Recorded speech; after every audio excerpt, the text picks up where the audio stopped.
Differential geometry की lecture series में एक बार फिर से आप सभी का स्वागत है। लास्ट लेक्चर में हमने जियोडेसिक कर्वेचर के लिए फॉर्मूला डिराइव किया था। जियोडेसिक कर्वेचर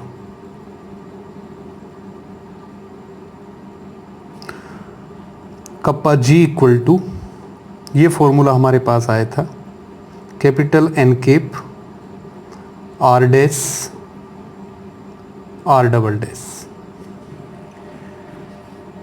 जियोडेसिक कर्वेचर के लिए, जहाँ एन केप सरफेस के किसी भी पॉइंट पर सरफेस का नॉर्मल है, आर वेक्टर पॉइंट पी जिस पर हम सरफेस का नॉर्मल ले रहे हैं उसका पोजीशन वेक्टर है।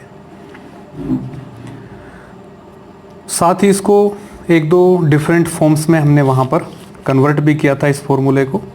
आज हम यहाँ पर जियोडेसिक कर्वेचर को गाउस कोफिशिएंट्स की टर्म्स में रिप्रेजेंट करेंगे। तो आज का जो हमारा आर्टिकल है, representation of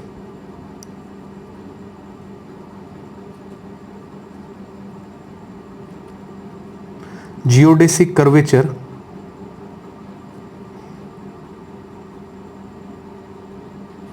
in terms of Gauss coefficients।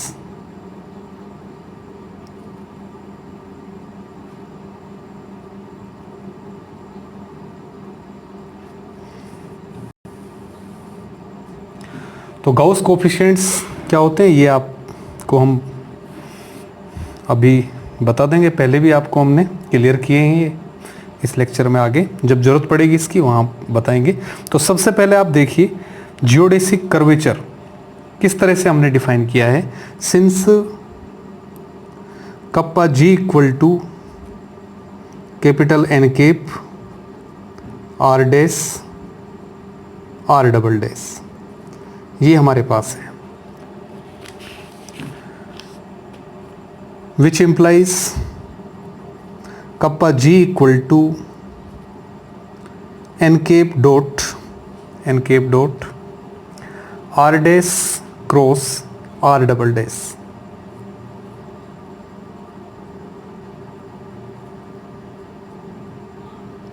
Are double dash, suppose equation number 1, R dash cross are double dash की वैल्यू मैं यहाँ पर फाइंड करूँगा। तो सबसे पहले आर वेक्टर क्या है, कोई भी सरफेस आपके पास है, इस सरफेस का कोई भी पॉइंट हमने पी कंसीडर किया, पॉइंट पी का पोजीशन वेक्टर हम क्या लेते हैं, आर वेक्टर। तो सरफेस का जो इक्वेशन होगा, equation of surface, R vector is function of U and V. तो यहां से आर डैश इक्वल टू क्या होगा, आर डैश का मतलब है आर वेक्टर का एस के रेस्पेक्ट में डेरिवेटिव। तो आर डैश इक्वल टू ये बनेगा del R by del U D U by D S U dash plus del R by del V D V by D S करेंगे तो V dash, which implies R dash equal to del R by del U R one vector U dash plus del R by del V R to vector V dash. यहाँ से तो हमारे पास value किसकी आ गई, are dash की। इसका जब हम करेंगे तो यहाँ से आर डबल डैश और हम फाइंड कर सकते हैं, R double dash equal to तो डी बाई, एक बार तो मैं आर वन वैक्टर को एज इट इज लिख रहा हूँ और इसका किया तो U double dash plus R two vector और इसका करेंगे तो V double dash plus,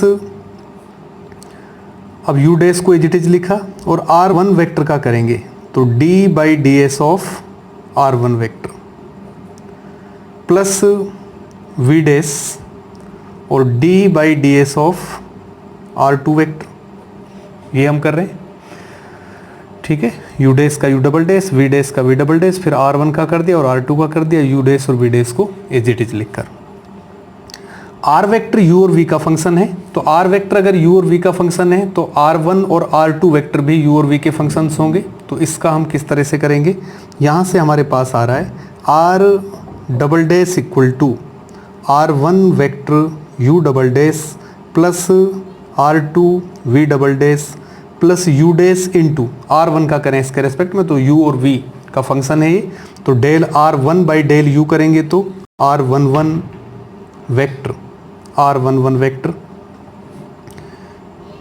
U dash और plus R12 vector V dash plus V dash into इसका करेंगे तो R12 vector U dash plus R22 vector V dash, ये बन रहा है, which implies R double dash equal to R1 U double dash plus R2 V double dash plus R11 U dash square plus R12 U dash V dash, एक R12 U dash V dash यहाँ से आ रहा है, तो 2R12 U dash V dash और plus R22 V dash square.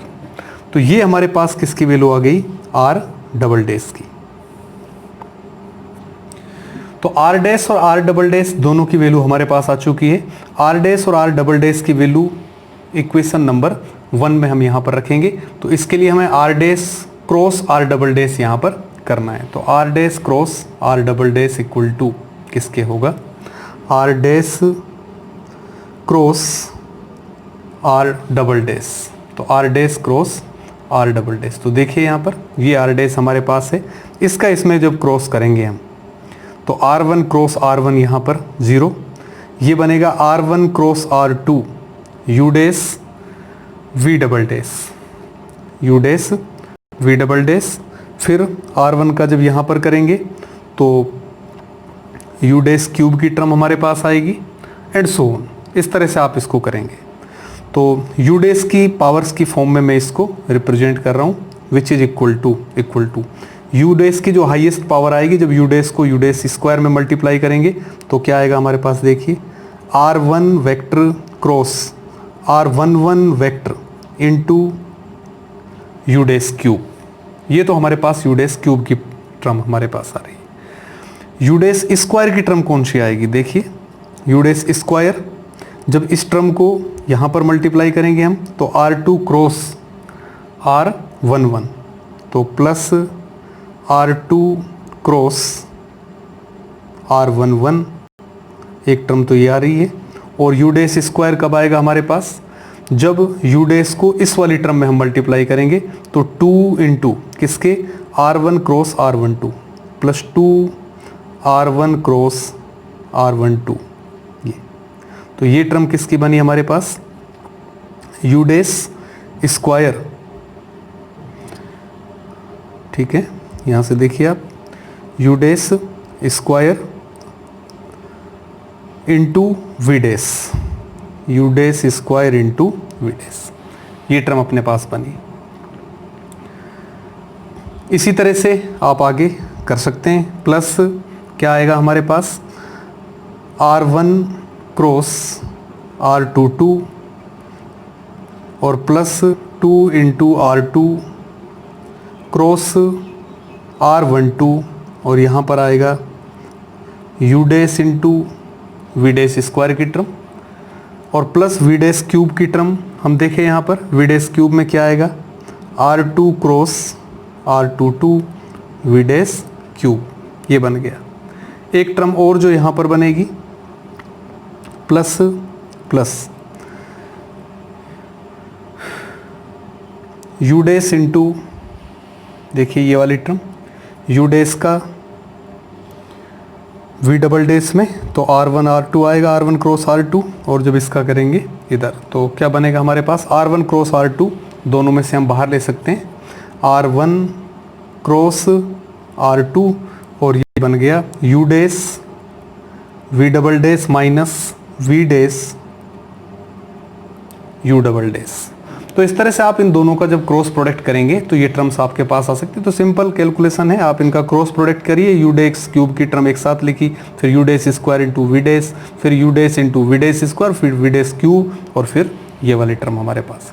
तो R dash cross R double dash की value हमारे पास यहाँ आ चुकी है और इस वैल्यू को जब हम इक्वेशन नंबर 1 में रखें इक्वेशन नंबर 1 ये हमारे पास है, kappa g equal to N cap are dash cross are double dash. तो using in 1,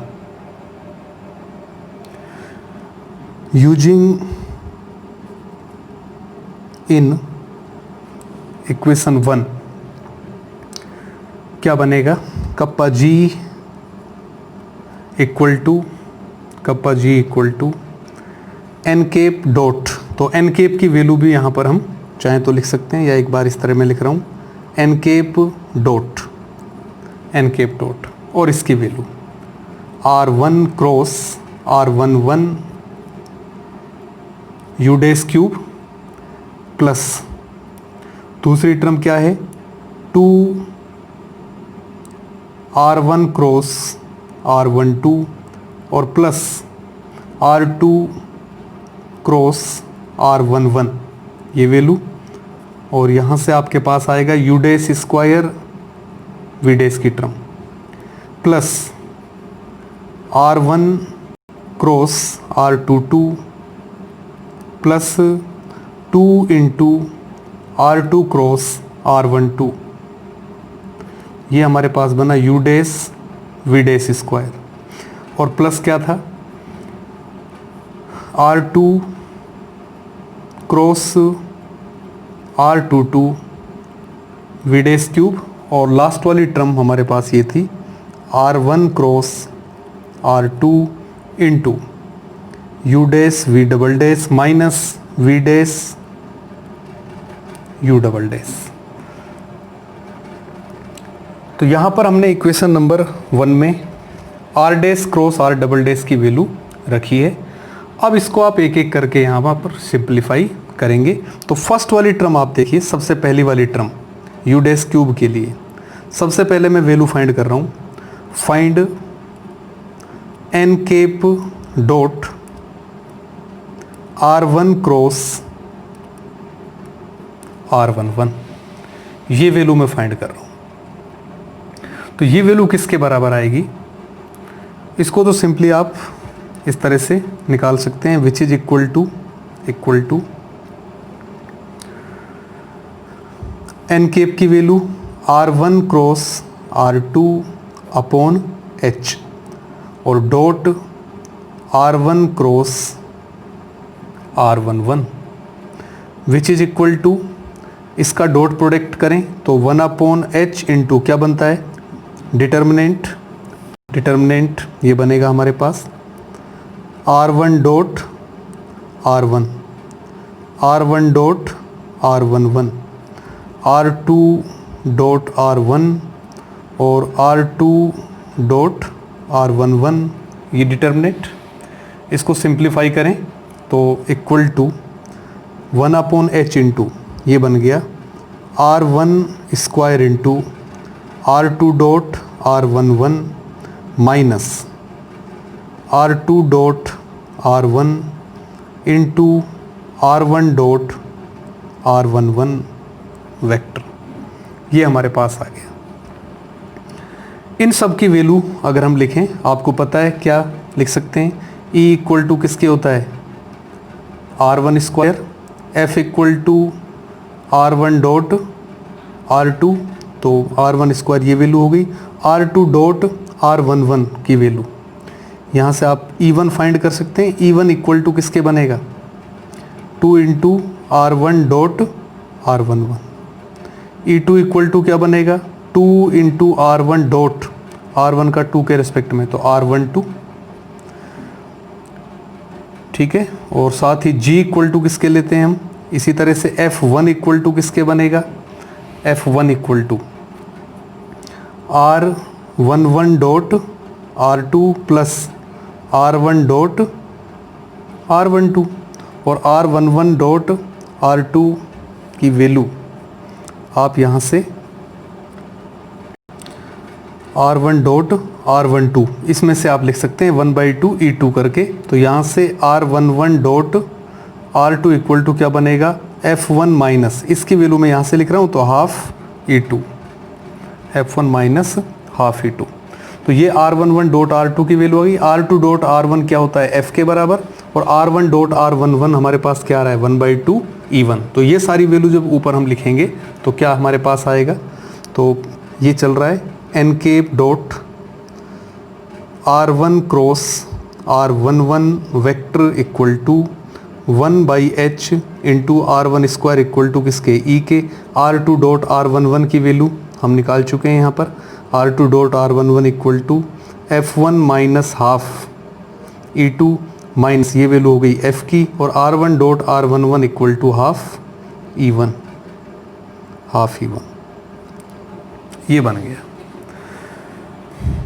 which is equal to 1/h या 1/2h। इसको जब हम सिंप्लीफाई करेंगे 2EF1 minus EE2 minus FE1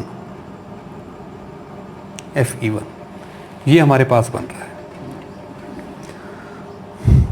और ये इक्वल टू किसके आएगा, h से ऊपर नीचे इसको मैं मल्टीप्लाई कर सकता हूँ, तो h इंटू और क्या बनेगा 1/2h स्क्वायर इंटू ये पूरी टर्म इसके अंदर आएगी यहाँ पर। तो ये अपने पास आ गया, और इसको मैं लिख सकता हूँ इक्वल टू, ये जो ब्रैकेट के अंदर क्वांटिटी आ रही है ये गाउस कोफिशिएंट किसके बराबर होगा, लैम्डा। तो लैम्डा इंटू एच, लैम्डा के इक्वल क्यों होगा उसको आप इस तरह से समझ सकते हैं, क्योंकि गाउस कोफिशिएंट्स लर्न करने की आपको हमने एक मेथड बताई थी इस तरह से, E F G E1 E2 G1 G2, इधर 2F1 माइनस E2 और इधर था अपने पास 2F2 minus G1।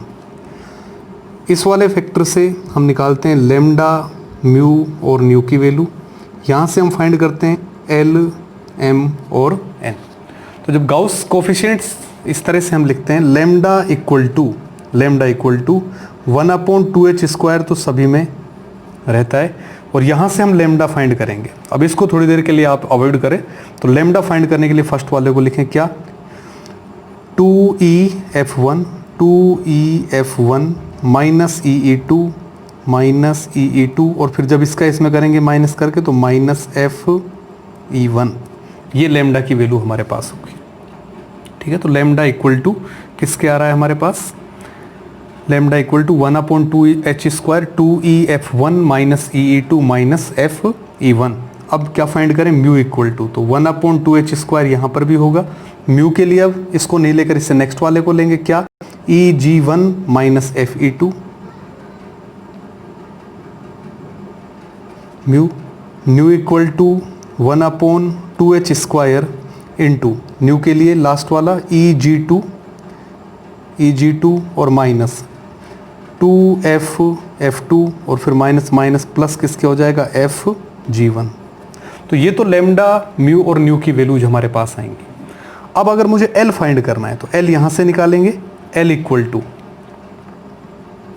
1/2h square, तो L इक्वल टू GE1, यहाँ अब नीचे से अब इसको ले रहे हैं LMN जहाँ मैं लिख रहा हूँ, GE1 माइनस 2F1 और प्लस FE2, ये वैल्यू L की आ रही है। इसी तरह से M अगर फाइंड करना है तो GE2 minus FG1 1/2h square यहाँ पर भी चलेगा, और G लास्ट अगर N फाइंड करना है तो ये 1/2h स्क्वायर क्या आ जाएगा 2GF2 माइनस GG1 और माइनस FG2। इस तरह से सारे गाउसियन कोएफिशिएंट्स हम निकाल सकते हैं। तो हमारे पास ये चीज़ वहाँ पर आ गई थी, n cap dot R1 cross R11 vector equal to बन गया था लेम्डा एच।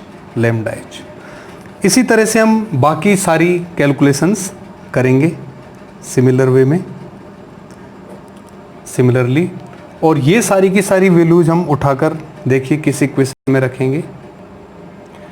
इस इक्वेशन में सारी वैल्यूज हमें रखनी है। तो n cap dot R1 cross R11 की वैल्यू फाइंड कर दी, फिर n cap dot R1 cross R12 इसी तरह से फाइंड करेंगे, n cap dot R2 cross R11 इस तरह से फाइंड करेंगे, n cap dot R1 cross R22, n cap dot R2 cross R12 and so on.